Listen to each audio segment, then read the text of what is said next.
Hello friends, सभी को good morning. आप सभी को आपके अपने यूट्यूब चैनल के बेसिस स्टडी पर सभी लोग को स्वागत करता हूं। हम लोग सॉल्व कर रहे थे प्रीवियस ईयर्स के क्वेश्चन। इससे पहले के पार्ट में मैंने प्राचीन भारत और मध्यकालीन भारत को कवर करके रखा। आप प्ले लिस्ट में जाकर जरूर देख लेना। हम लोग सॉल्व कर रहे थे आधुनिक इतिहास का प्रीवियस ईयर्स क्वेश्चन। आज का हमारा टॉपिक है खिलाफत आंदोलन से। देखते हैं यहाँ से किस प्रकार के क्वेश्चन पुटअप किए जाते हैं, उसको देख लेते हैं। क्वेश्चन हमारा क्या कह रहा है, आइए देखते हैं। क्वेश्चन हमारा क्या कह रहा है, निम्न में से महात्मा गांधी के खिलाफत आंदोलन से जुड़ने का विरोध किया था। तो इसको याद रखना, किसने किया था? मोहम्मद अली जिन्ना ने किया था खिलाफत आंदोलन से जुड़ने के लिए विरोध। इसकी व्याख्या में देखते हैं। मोहम्मद अली जिन्ना ने महात्मा गांधी के खिलाफत आंदोलन से जुड़ने का विरोध किया था। खिलाफत आंदोलन की कब हुआ था? तो 1919 में हुआ था।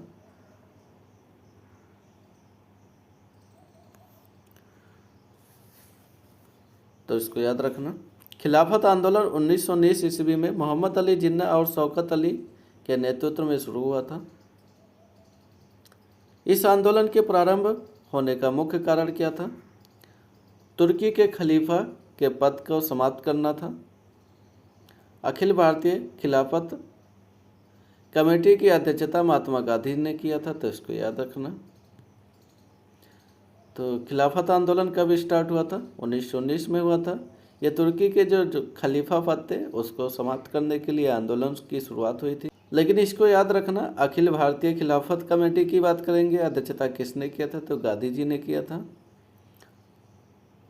और खिलाफत आंदोलन की अध्यक्षता किसने किया था? मोहम्मद अली जिन्ना और शौकत अली दोनों ने मिलकर इसका नेतृत्व किए थे। तो इसको याद रखना। आगे बात कर लेते हैं। अगला क्वेश्चन हमारा क्या करा, खलीफा की अस्थायी शक्तियों की रक्षा के लिए मार्च फिल इन द ब्लैंक आपको भरना। बॉम्बे में एक खिलाफत समिति का गठन किया गया था। तो उसको याद रखना, कब गठन किया गया था? तो 1919 में किया था। तो इसको याद रखना। आइए इसकी व्याख्या में देखते हैं। इसकी व्याख्या में क्या कह रहा, खिलाफत समिति का गठन मार्च 1919 में होता है। तो इसको याद रखना, कब हुआ था? मार्च 1919 में होता है। बम्बई में हुआ था ये गठन।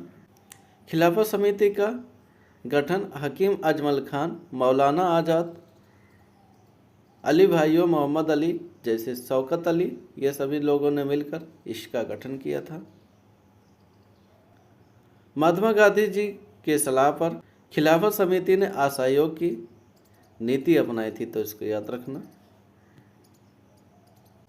आगे बात कर लेते हैं। अगला क्वेश्चन हमारा क्या करा, खिलाफत मुद्दों को उठाने के महात्मा गांधी के निर्णय के पीछे मुख्य कारण क्या थे? तो इसको याद रखना। मुख्य कारण था हिंदुओं और मुसलमानों के बीच अधिक एकता लाने के लिए।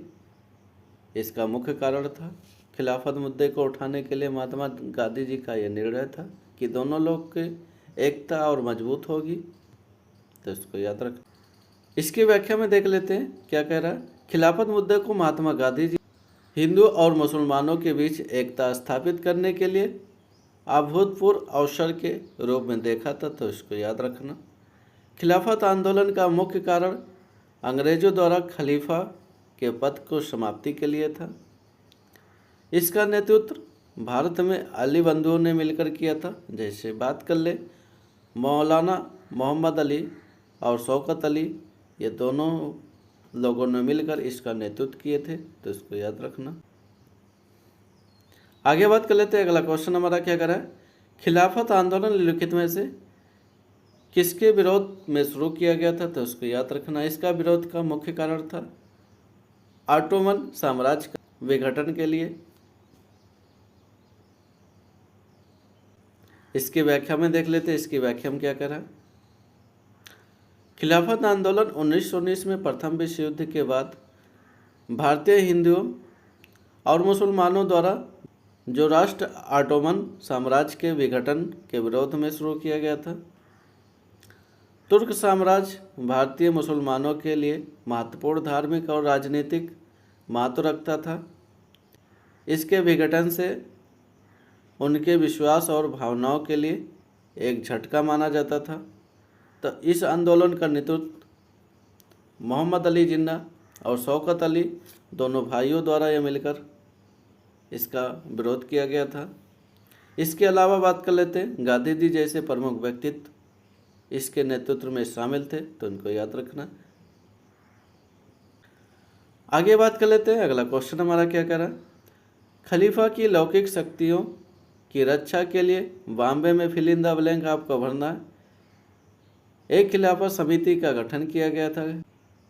कब किया गया था, तो इसको याद रखना, मार्च 1919 में इसका गठन किया गया था।